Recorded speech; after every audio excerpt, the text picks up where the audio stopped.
Саламатсыздарбы, урматтуу замандаштар. Санжыра программасы кайрадан ишин улантат. Бүгүнкү келген коноктор менен адегенде тааныштырып өтөйүн. Биздин Казакстандан келген коногубуз сол жагыбызда отурат. Сабитов Жакшылык Мурат уулу, тарыхчы, тарых илимдеринин доктору. Кош келипсиз, Жакшылык.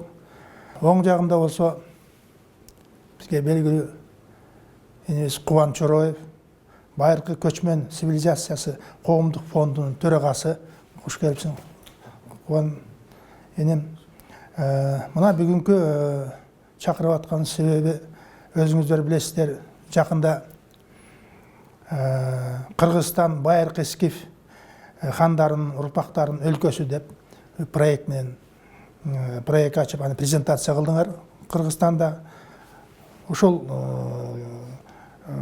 презентацияга илимий кызматкерлер, коомдук ишмерлер, маалымат каражаттарынан жанагы белгилүү башка тарыхчылар келип катышты деп атасыңар. Маалымат каражаттары дагы бир сыйра катышып таратышты бул маалыматты. Негизги бул проекттин максаты эмнеде?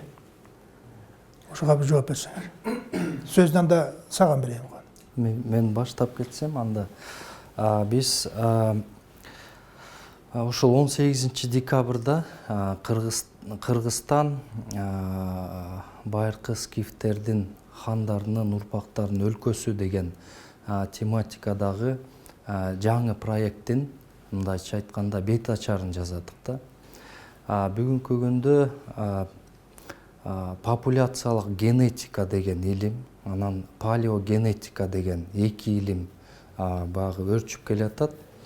Бул деген биздин байыркы эле санжырабызды кайрадан жаңыдан илимий түрдө генетиканын инструменти менен кайрадан жаңыртуу деп эсептелет. Ошол менен бирге Кыргызстандын тарыхына жаңылыктарды алып келе турган көп ачылыштар болуп атат да.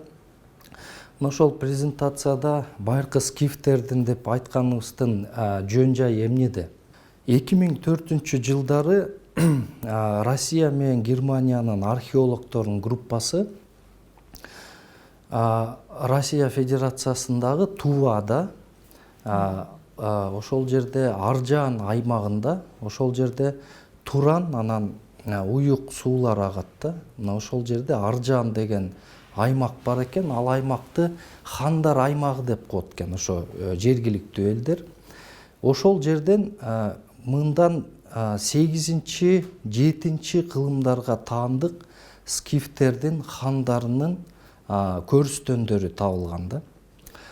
Ал эми ошол көрүстөндөгү багы сөөктөрдү изилдеп, мына 2017 жылы дүйнөгө белгилүү болгон Nature деген журналга бир топ окумуштуулар базып чыгарат илимий эмгекти. Ал жерде ошол бир 6 сөөктүн ичинде бир сөөктүн, мындайча айтканда, аталык жактан гаплогруппа деп коет. Мына ошону аныктап, ошонун маркерлери бүгүнкү күндө кыргыздарга, түштүк алтайлыктарга, анан ошолорго тийиштүү маркер болуп чыккан да. Демек, ошол эле окумуштуулардын жыйынтыгында ошол скифтин ханынын бүгүнкү күндө кыргыздар түздөн түз урпагы болушу мүмкүн деген 60% кыргыздарга ошолор урпагы болушу мүмкүн деген тыянакка чыккан да. Мына ошол бул эң акыркы жаңылыктар болуп атат да. Анан ошону презентациялап биз эмне деген максатты көздөп атабыз? Бүгүнкү күндө албетте Американын, Европанын окумуштуулары сөөктү изилдеди. Бирок ошол сөөктөн чыккан адамдардын урпактары кыргыздар болуп атпайбы? Бирок кыргыздарды америкалыктар албетте изилдебейт да. Ошондуктан биз кыргыздар өзүбүз изилдеп, анан дүйнөлүк илимге салым кошуп жасасак болот да. Ошол себептен биз коомчулукка кайрылып атабыз. келгиле кыргыздын мындагы санжырасы бар. Ошого карата биздин ДНК тапшырсак эгерде кыргыздын 40 уруусунун ар биринен жана Big Y деген тест чыкты да. Эгер ошол Big Y деген тестти тапшыра турган болсо ар бир уруунун өкүлү, биз кадимки эле санжыраны мындай илимий түрдө калыптандырсак болот да. Ошондо биздин санжыра менен ошол ДНКнын негизиндеги санжыраны салыштырууга болот да. Акыркы жылдагы маалыматтарга караганда азыр жакшылык дагы айтып берет. Мисалы Казакстанда көбүрөөк изилдөөлөр жүрдү. Алардын шежире дейт Казакстанда. Ошо шежире менен ДНКны салыштырганда буларда дагы көптөгөн окшоштуктар чыгып атат да. Демек кыргызда болгон, казактарда болгон санжыра, шежире бул жөндөн жөн эле айтылган нерсе эмес. Бул илимий чындык деп айтсак болот да. Мына ошонун негизинде биз Кыргызстандын тарыхын, мисалы ошол скиф доорундагы тарыхын, андан мурунку доордогу дагы палеогенетика аркылуу тарыхын мындан тереңдетип, мисалы азыр биз Кыргызстан 2200 жылдык мамлекеттүүлүгү бар деп атабыз. А бирок эгер биз палеогенетиканын негизинде тарыхыбызды мындан ары дагы 4,5 миң жылга чейин кеңейтүүгө мүмкүнчүлүгүбүз болуп атат да. Анан мүмкүн дагы Жакшылык Сабитовду мен 2007 жылдан бери тааныйм. Анткени ушул санжырага, ДНК, генеалогияга кызыгып жүргөндө биз Алматыда конференцияга барып таанышканбыз. Ошондон бери биз мындай биргеликтүү иштерди алып барабыз. Жакшылык болсо кыргыздар жөнүндө бир нече макалаларды чыгарган, кыргыздардын ДНК генетикасы, генеалогиясы боюнча дагы кененирээк айтып бере алат да. Жакшылык кандай саган сөз? Мен дагы бары бир нече аспектти косулам. Во-первых, тоже, вот, условно говоря, мы, когда начали исследовать вообще, мы подходили с точки зрения вообще советских историков, которые вечно говорили о том, что шежире, санжира — это недостоверный источник. Мы начали, ну то есть, в принципе, это была традиция научная, мы начали ей исследовать. Но, когда начали проверять генетику, оказалось, вот та народная память, которая записана в шежире, в санжира, она реально получается достоверна. И то есть все советские ученые, которые не признавали шежире и санжира, они, оказывается, ошибались. То есть вот генетика, она показывает, насколько достоверно вот этот источник. И он по своей достоверности, в принципе, сопоставим с письменными источниками. То есть действительно у казахов, у кыргызов мало письменных источников, но есть санжира и шежире, которые действительно хороший источник. И самое главное, генетика позволяет проверить и даже заглянуть дальше шежире. То есть мы знаем, условно говоря, 20 поколений, откуда этот человек пришел, мы не знаем, откуда его предки. А генетика позволяет показать, откуда его предки пришли. И уже, условно говоря, конечно, имена там уже не будут восстановлены, но генетические мутации, генетическое шежире, оно будет восстановлено благодаря вот этим исследованиям. Это вот первый момент. Второй момент. Хотелось отметить, что помимо вот человека, царя из царской долины в Туве, из Оржана, было еще опубликовано 2 человека, которые являются предками кыргызов. Первый — это поселение Буланова, синташтинской культуры, которое находится на границе России и Казахстана. Так называемая долина городов Аркаим. Может, слышали. И там вот действительно лежит человек, у которого мутации предковые для кыргызов. То есть он еще, вот эта сама мутация кыргызская, она не произошла, потому что она чуть позже появилась. Но именно вот он, человек, который жил 41-43 века назад, как раз на границе России и Казахстана, он является одним из предков кыргызов. А далее еще был, в этой же статье был опубликован образец из Хакасии.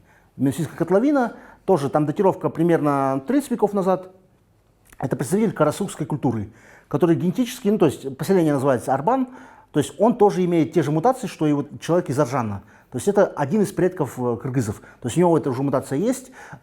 Статья была опубликована в 2015 году, потом биоинформатик Владимир Таганкин обработал эти сырые данные. То есть самим американцам понимаете, что им было интересно палео-ДНК. С кем совпадет, это уже как бы сырые данные вывесили, проверили, и действительно оказалось, что вот они близки к кыргызам. И тут самый главный момент, вот необходимо вот для кыргызов провести полный секвенс Y-хромосомы, потому что предварительные данные показывают, что это одно и то же. Но нужно уже окончательно провести эти исследования, чтобы уже четко показать связь.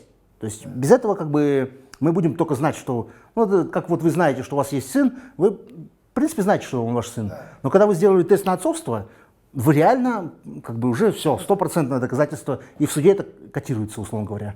И ученые, никто не сможет поспорить с этим делом. Ошол негизинен биздин максатыбыз ушул кыргыздардын санжырасын илимий негизде бир калыпка келтирүүгө жана ошону менен бирге эле бул кыргыздардын жана казактарда шежирени мындай экөөнүн баягы Кыргызстан, Казакстан тараптан биздин мындайча айтканда оондо ЮНЕСКОга дагы баягы материалдык эмес байлыктары катары, маданий байлыктары катары киргизүүгө мүмкүнчүлүк бар экен да. Бул анткени бул элдин мындайча айтканда народная память деп коебуз го орусча, элдин баягы мурасы да. Бул чексиз мурасы, анткени канча деген кылымдар бою бул санжыра сакталып келди да биздин ата бабалардан. Анан эң кызыгы бул кыргыздарда уникалдуулугу мына жакшылыкты айтып берет. Бул Мажмуат Таварихте ошол 16-кылымда кыргыздын эң биринчи санжырасы жазуу түрүндө чыгып атат да. Ошол санжыра кийин негиз биздин элдин арасында айтылып жүргөн санжыра менен бирдей эле бир негиздеги санжыра да. Анан ошол менен биз ДНКны салыштырганда, мисалы Адигене менен Тагайдын уулдарынан бүгүнкү күндө жашап жүргөн урпактарынан ДНКларын алсак дагы ошол экөөнүн бир тууган экени ДНКдан дагы көрүнүп атат да. Бул сол канат ичкиликтер дагы канча атадан келип кошулат. Эми биз нак билиш үчүн жанагы Big Y тестти жүргүзүшүбүз керек экен да. Бирок Big Y тест бүгүнкү күндө бир кишиге бир $500 тегереги болуп атат. Силер 40 уруудан бирден кишиден алсаңар деле жетиштүү болот да. Ошол жетиштүү болот экен да. Ошо канча турат? Анализин тапшырып эметкен канча төлөш керек экен? Ошол анализге бул америкалык компания өткөрөт. Бул жактан ошол пакет келет, атайын $500 турат да. Ошол $500 төлөгөн менен бул кыргыздын баягы тарыхына жана кыргыздын баягы санжырасына болгон кошумчасы, ар бир адамдын кошумчасы күчтүү болот да. Анткени себеби бул тесттин жыйынтыктарын дүйнөдөгү чоң окумуштуулар. Мисалы биздин проект боюнча жакшылык болсо Евразиядагы эң чоң окумуштуулардын бири ушу популяциялык генетика боюнча Nature журналына макалалары чыгып турат. Ошондуктан бизге ушул жакшылык болсо илимий жактан консультация берип, ошо Nature журналына кыргыздар чындыгында эле скифтердин, ошол аркаимдеги маданияттын багы аталык жактан насил экенин далилдеп тарыхый булактарга киргизе алабыз да. Экинчиден, бул деген эмнени берет? Бизде тарых сабагын мектептен окуп баштайбыз да. Ошол эле тарых китептерине ушул ДНК анализтеринин жыйынтыктарынын макалаларынын негизинде чындыгында эле ушул кыргыздар, ошол скифтердин, сактардын тикелей урпактары экени далилденген деп киргизүүгө бизге толук негиздер болот да, илимий негиздер. Мен еще Куслам. Во-первых, тут стоит отметить, мы вообще пришли к этой теме, вот как я вообще пришел к этой теме, мы вообще занимались исследованием просто шежире. Но бывает, когда ты исследуешь шежире, у тебя приходишь в тупик. То есть у нас был человек, у которого было 3 версии, кто он по происхождению. Он, условно говоря, там забыл какие-то ветки шежире. И у нас тупик, потому что, ну, не знаем, куда идти. Появился инструмент ДНК. То есть мы по ДНК взяли, проверили все 3 версии, и одна версия подтвердилась. То есть все 3 ветки взяли генетически, кому он оказался ближе, та версия и подтвердилась. То есть это вот как бы с чего мы начали. А далее вот мы как раз вот говорили, статья про аргынов, которая была в Казахстане сделана. Это было, конечно, уникально. Очень сильно европейцы и американцы удивились, когда эти данные получили. У нас по Шижире предок аргынов жил где-то в середине 14 века. Ну, то есть это знаменитый Акжол, он же Даир-Хаджа, отец Карахуджи и Сомдыка, то есть родоначальников главных аргынских племен. Он в середине 14 века где-то жил. Есть четкая вот эта технология Бикигрик, которая примерно показывает, сколько лет назад человек жил. Там примерно такая закономерность. То есть на 4 поколения приходится одна мутация. И посчитав количество мутаций, вы можете датировать общего предка. Главное, чтобы людей было не 1-2, а именно хотя бы 8-10. Потому что эта выборка должна быть репрезентативная. И когда они посчитали генетический возраст предка рода аргын, он выпал на 1355 год плюс-минус 110 лет. То есть Шижире совпало с генетикой. Причем, это всех поразило, потому что это не письменный источник, это вот все, что передавалось от отца к сыну, и оно совпало. То есть это просто уникальный был случай.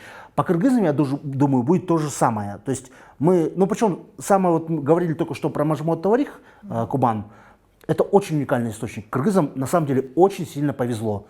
Мажму Таварих записали первая кыргызская санжира, условно говоря, 15 века. Причем, если мы берем современная кыргызская санжира, там очень много колен пропущено, то есть забыто. То есть считается вот Далонби, и от него уже все. Если берешь санжира из Мажму Таварих, супер, там 20 поколений после еще, Адыгине и Тагай, то есть, и все выводится санжира до 10 где-то века, 10-11 век. И это очень замечательно и круто на самом деле. И вот это дело мы можем генетически проверить тоже. Я скорее всего уверен, что действительно этот источник, тем более он письменный, он подтвердится генетически, как это есть с казахскими родами. Потому что предварительные данные показывают, что вот это действительно такая вещь. Плюс, конечно же, надо сказать, что генетика – это очень уникальный инструмент для тех людей, которые не знают своего происхождения. У нас есть несколько случаев, когда казахи, усыновленными американцами из детдомов казахских, уезжали в Америку, потом становились взрослыми и хотели узнать, кто они по происхождению. Они сдавали свой ДНК-тест, сравнивали с нашей базой данных, и мы говорили, что ты такой-то рода. Потому что вот генетически ты с ними совпадаешь. А для аргынов, например, у которых есть бикигрики тесты, мы можем установить не только род, но и подрод. То есть при желании, при больших капиталовложениях, он может вообще восстановить, кто его отец. Потому что сейчас технологии позволяют. Все зависит от базы данных. То есть, например, вот тоже, это как бы такой же случай курьезный из сферы как раз МВД, в принципе, было очень интересно. В Москве нашли маньяка, условно говоря, потому что он свой ДНК оставил. ДНК была уникальная, из Бурятии, с какого-то района. И, в принципе, в Москве прошерстили, там человек 20 жило с этого района, нашли. То есть ДНК, оно, конечно, делает очень много, ты можешь больше узнать, но, с другой стороны, это как бы все становится очевидным. То есть оставил ДНК, тебя мы нашли легко. И любой детдомовец с этой точки зрения, он способен легко восстановить свою генеалогию при желании. Жақсылық, мен саған ушунчалык ыраазы болуп атам. Кыргызда бекер айтпайт, кыргыз казак бир тууган деп. Биз аны сөздүн төркүнүн түшүнбөй атпайбызбы? Чындыгында эле биз кыргыз казак айыл аралаш, кою корулош жашаган элдер. Өзгөчө замандан бери эле. Сен аргын деп атпайсың, өзүң да аргын турбайсың. Бул аргын, мен аны айтып берейин. Бул аргын деген сөзү кайдан чыккан? Аргын ага дейт. Айтат да, ушул аргын ага, бул ушул бирде астына положен аргын, род аргынды, аргын ага чыгарат. Ошо аргындан Даир-Хаджа дейт да, муну Акжол би деген. Ошо Акжол би тиги Абылхайыр бар эмеспи, өзбек. Ошонун кол астында баягы кеңешчи болуп жүргөндө, ошонун астында Кара Кыпчак Кабыланды дагы ошо иштеген. Аны экөө өч болгон да, душман болуп, анан бир жолу Даир-Хаджа Акжол би кетип баратканда Кабыланды өлтүрүп койгон. Ошон үчүн жанагы Керей менен Жаныбек хандар Абылхайырдан сураган.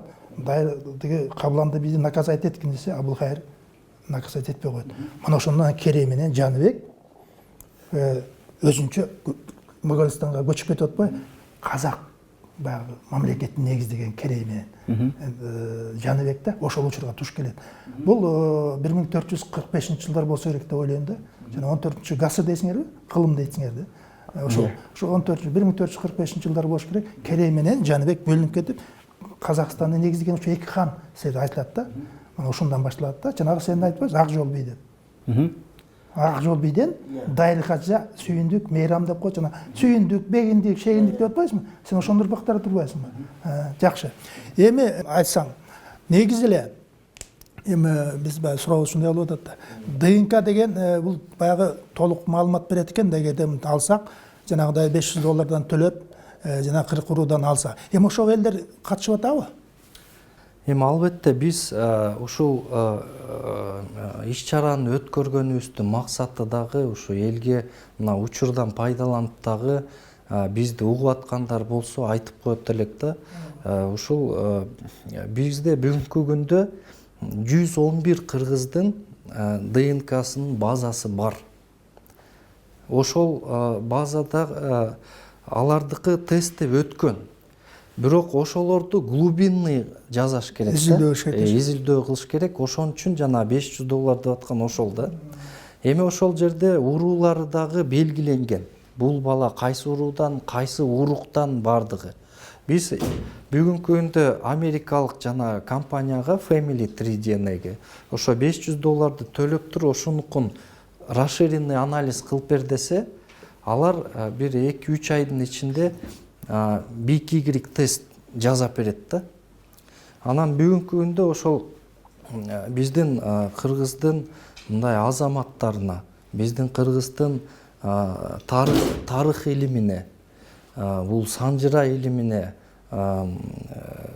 багыл салымын кошуп, кыргыздын тарыхында калам дегендер болсо, мен ошол ар бир уруудан жок дегенде бир кишини чакырат элем да, ошол салымды кошуп, ошол эмесе кааласа өзүнүн да ДНКсын биз жөнөткөнгө даярбыз. Ошол жерден BY тестти чыгаргангачы. Анан биз ошону айтканга атайын ушу иш-чараны өткөрдүк да, кыргыз элине, ушундай азаматтарына кайрылууга. Бирок бүгүнкү күндө мына бир 3-4 киши BY тестке тапшырганга макулдуу беришти, төлөп бардын каржылаганга да. Биз ойлогонбуз ошол бул деген мындай краудфандинговый проект болсун, бул жалпы кыргыз элинин проекти болсун. Же эгер бир азамат эле чыгып, жок мен ушу кыргыздар үчүн бардыгын төлөп, бардыгын каржылап берем десе, анда бул проектте бир $5000 эле баасычы. Жок дегенде 10 кыргызды BY тест кылып алсак, бул жакшылык экөөбүз жанагы макаланы жазып Nature'га чыгарганга бизге негиз болот да. Эми урматтуу замандаштар, өзүңүздөр угуп атасыздар. Кыргыз үчүн кубан жигитибиз ошол ДНКны текшерип алсак деген ниет экен. Эгерде кызыккандар болсо, биздин агенттикке кайрылыңыздар. Булардын даректери бизде, биз анан беребиз. Жакшы. Также, мне кажется, очень интересный вообще вопрос о кыргызах, которые живут за рубежом. То есть в составе разных народов есть рода кыргыз. И вот мы старались немножко хотя бы как-то охватить. То есть, первый род, самый западный, наверное, кыргызский род, это, они уже забыли, это вот живут среди польско-литовских татар. Мы по ДНК видим, что они к Адыгине-Тагай прям совсем близки. Это просто нереальная близость. Они живут в Польше, в Литве и в Беларуси. Это польско-литовские татары, которые ушли вместе с Тахтамышем туда. Как мы знаем, из Мажмуат-Таварих в 1389 году, после того, как Тамерлан разгромил моголистанских Ангатура, родственники Адыгине-Тагай, 10 000 кыргызов ушло в Булгар. Булгар — это современный Татарстан. И, видимо, оттуда они уже ушли туда дальше, западнее, вместе с Тахтамышем. То есть это вот как бы то, что мы генетически установили. Второе, среди башкир есть большой род кыргыз. Если вы все знаете, это, наверное, уже большинство знает, что популярная татарстанская певица Алсу Сафина, она происходит из деревни Старокыргызова и по происхождению по отцовской линии исходит из башкирского рода кыргыз. То есть, Алсу. Да, Алсу Сафина фактически. И, конечно, этот род исследовали, но там требуются более глубинные исследования. Мы, к сожалению, туда не доехал, как говорится. Также есть 3 больших популяции кыргызских родов среди казахов. Первая часть живет где-то между Актюбинской и Кызылординской области, возле Аральского моря. Это такой большой род. Мы еще, к сожалению, до него не дошли, не исследовали. Вторая группа кыргызов живет в Бурабае, возле Кокшетау, то есть это знаменитая курортная зона, это потомки кыргызов 18 века, которые ушли с Аблайханом.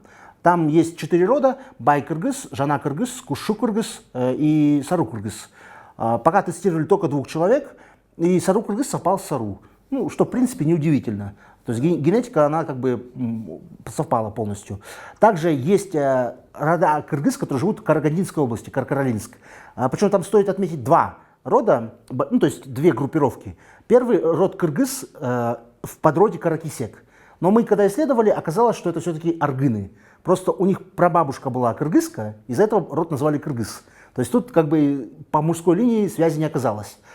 Еще есть 4 рода, которые живут там же. Это жунду-кыргыз, шерик-кыргыз, еще какие-то 2 рода, сейчас точно не вспомню. Эти люди, это кыргызы, но они, кыргызы, пришли не с территории Кыргызстана, а с Алтая. То есть по их родовым легендам они перешли Иртыш и оказались там. То есть мы тестировали буквально только 1 человека. Но этот человек совпал с кыргызами памирскими, Мургабский район. То есть это тииты. То есть на самом деле мы пока делаем первые шаги в изучении этих кыргызских популяций, но это может дать очень много нового и интересного. Помимо этого есть кыргыз род, который живет в Туве, это на границе Тувы и Монголии. Тоже там были производительные исследования сделаны. Они в целом похожи на современных кыргызов, но там нужно копать глубже, потому что нужно ехать и брать вот как раз бикигрики, чтобы понять, когда разошлись вот эти кыргызы с современными как бы кыргызами, которые живут в Кыргызстане. Также необходимо отметить, что южные алтайцы, которые живут в Алтае, они генетически по большинству кластеров совпадают с современными кыргызами. Условно говоря, они генетически это один коллектив, который раскололся, условно говоря, там, от 400 до 600 лет назад. Это был один народ, просто одна часть тут оказалась, другая часть там. Ну и, к сожалению, они утратили самоназвание кыргыз. Они сейчас все алтай-кижи, алтайские люди, то есть называют. Но генетически они те же самые родственники кыргызов. То есть это видно по всем кластерам. Что онканат, что солканат, что ичкилики совпадают с теми же южными алтайцами. И при этом южные алтайцы действительно самый генетически близкий народ для кыргызов. Казахи уже идут на 2-м месте. По аутосомным маркерам, ну и вот так, в принципе. Қарайсың қуан. Қазақ жігіт қырғызды изилдеп жүреді. Бекер айтпаймын, қазақ қырғыз бір туған. Жақшылық қырғыз қазақ қалмақ торында белгілеп соғышқан. Бұл сілерде Ағынтай батыр, Қарасай батыр дейді, Алтынай ұлы. Бұлар біз Шапырашты дейді. Шапыраштыдан ошол Эмил, Эке Эмил дейді, андан Қозуман, андан Алтынай Қарасай дейді. Қарасайдан Алтынай Қарасай дейді. Андан Айчуақ, Байчуақ, Жанчуақ деп, анан Қызылқұрт, Түкті құрт дейді. Түкті құрттан Байтели, Дөлөт, Қуаман, Жапек дейді. Дөлөттен Қачке батыр. Сіздерді белгілеу Қачке батыр ғой. Ошо Қачкеден Станбек, Ақылбек деген 2 жігіт болған. Станбектен баяғы Сауруқ батыр деп оғатсаң, өзі қазақтың белгілеу Сауруқ батыр төрген. Ал эми Ақылбектен болса Сураншы батыр. Оқсан керек, қазақтың белгілі Сураншы батыры 1820 жылы төрөлгөн. Ошо Қарасай менен биздин солто Талқан ұлы Қоңырбай дос болған. Қоңырбай деп қойды, Жайыл батырдың атасы солтода. Қалмақ менен ушул қазақ кыргыз чогуу согушкан. Ошондо Қалмакты жеңе алган эмес. Баягы Қоңырбай менен Қарасай батыр талаада уктап жатканда түшүндө Қалмактар кармап кеткен. Ошондо Қарасайды Қалмак ойготкон экен. Ойгосо тура калып Қарасай чапканда, өлтүрүп чапкан да Қарасай. Анын баарын байлап барып, эртең өлтүрөбүз деп турганда, бул кыргыз Қоңырбай Қалмакча билчү экен да. Анан баягы үй шыпырып жүргөн кызды, баягы өз сулусмак жигит болгон экен, акырын алдап атып колун чечтирип алган да. Колун чечтирип алган Карасайды баары казактар бошоп качып чыгышкан да. Ошо Карасайдын тукуму Эмил, Эшкожо, Козуман, Эдил, Канкаба, Шапакбай, Назарбай деп келип, Абиш Нурсултан Назарбаевдин атасы болуп эсептелет да. Көрдүм мына кыргыз казак дайыма биргелешип иштеген. Биздин баягы талашып ташыса турган эчтекебиз жок, карапайым кыргыз менен казак. Бирге бололу дегенибизде, биз деген мына ДНКны изилдеп атасыңар, балким мына көрдүң ушун жакындыгыбыз билинип атат да. Бир ушунча ыраазымын, жакшылык. Кыргызды изилдеп, ДНКсын изилдеп жүргөн абдан жакшы. Саган да чоң рахмат.